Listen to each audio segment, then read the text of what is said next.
the Love injury means for the team? Well, initially I didn't think they were a lock to get through the Eastern Conference with Kevin Love. Now that Kevin Love is out 2 months, possibly back for the playoffs, it's going to make that road just as difficult. I mean, I really can't see the Cavs coming out of the Eastern Conference this year, and that's even with a healthy Love. And let's just say he doesn't even get back to 100%. He's going to be a little out of shape. He's going to try to get his rhythm.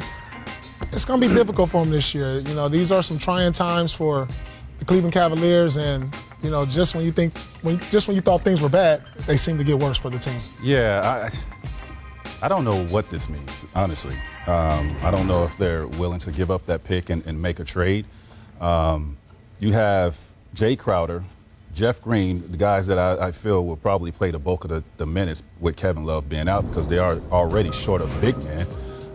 So both of these guys are shooting 32% from the three-point line. They're not making shots. I mean, this gives them an opportunity to play more minutes, get more opportunities on the offensive end. But even with that said, they can't guard anybody. It wasn't guarding anybody when Kevin Love was on the court. So maybe they could be a little bit more athletic with, you know, these guys in the lineup and try to guard somebody and get out and run a little bit. But I don't know. I don't know where they go from here. It means a couple of things. We both played in Toronto. This is an opportunity the Raptors may have a chance to come out of the Eastern Conference for the first time in the franchise's history. The Boston Celtics don't have Gordon Hayward. They're a young bunch. Kyrie Irving's not going to play tonight. We know he's a terrific talent.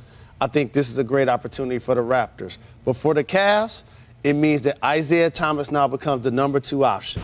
And everything that's been said about this player, in particular returning from a hip injury, does he make them better? Is he one of the worst defenders in the game? Now, playing this role, an elevated one, they're going to need his buckets. They're going to need his aggression. So can he now seize this opportunity? Well, Tracy kind of mentioned it, whether or not they're going to make a change. And for more on that, we'll go to Boston, which is site of our first matchup between the Knicks and Celtics. Adrian Wojnarowski's at that game. We'll welcome him in now. Woj, welcome. And, you know, look, we're going to continue with this Cavs because we're getting closer and closer to the trade deadline. Tracy says, are they going to even make a change? What do you think? Are there options? There are. Cleveland continues to talk to the Clippers about DeAndre Jordan. You know, those conversations have been ongoing for a couple of weeks, and they're continuing. Cleveland has a lot of contingencies right now. The George Hill conversation with Sacramento is still there. They've talked about bigs. They've talked about guards. And what Cleveland's doing right now is getting everything on their board. And then they're going to have to make a decision here closer to next Thursday's trade deadline. But the DeAndre Jordan conversation is certainly alive. But what is still not in play for Cleveland is that Brooklyn pick that they got in the Kyrie Irving trade. But their own first-round pick is certainly available. And, you know, Jordan playing the 5 and LeBron at the 4 is certainly a way they can go without Kevin Love. Woj, thank you. Enjoy the game. Tracy, wait, you're shaking your head over there when he's saying certain names. Are you convinced that that's not enough? Well, I don't think it moves the needle, really, to compete against Golden State or Houston Rockets, whoever come out of the West. That's why I'm shaking my head. It probably helped them, you know, be a better defensive team and get out of the East. But when you're talking about competing for a championship and playing against those two powerhouses out there, it doesn't even move the needle. Mac, you're a Hall of Famer. This guy's a Finals MVP. Don't even talk about the Warriors. Don't even talk about Houston with this squad. Right. They got to get out of the East. Right. The Boston Celtics, the Toronto Raptors, they have legitimate chances to upset the apple cart. And I would say this.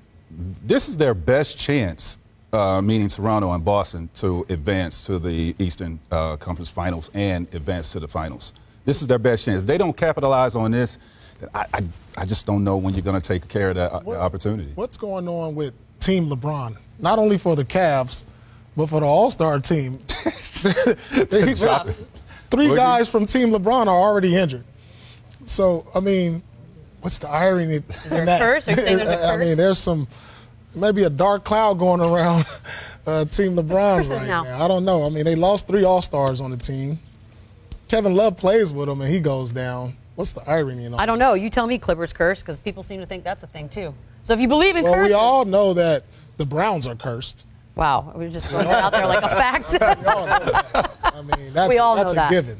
So this is a great opportunity for the Toronto Raptors. I just can't say capitalize enough. on this. DeMar DeRozan has improved. He's making the three. They have Ibaka. They have Valanciunas. Kyle Lowry's playing really well. This is their great opportunity to come out of the East. No, I think it's a better opportunity for Boston. I think Boston matches up better with Golden State than Toronto does. But, you know, all this is... They got to get out of the East first. But the East is going to be rough because you got to figure between Toronto, Boston, and Cleveland, you know, no matter how banged up Cleveland is, they're not going to be an easy out. No. You know, not at all. I think DeAndre Jordan does help the Cleveland Cavaliers. He's going to give them activity and height to get out of the East. He's going to give them shot blocking to even get out of the East. Yeah, that's just the East. But like Tracy said, just to move the needle against the Warriors or even Houston or even OKC in the West, adding DJ, adding George Hill, you still don't see Cleveland overtaking any of those three teams if they do make it to the finals. The blood is in the water. If you waste this opportunity, I would imagine as Toronto front office and Boston front office, you've got to be thinking, this is it. This is it. This is the opportunity. The golden opportunity is here. The window's open in the East.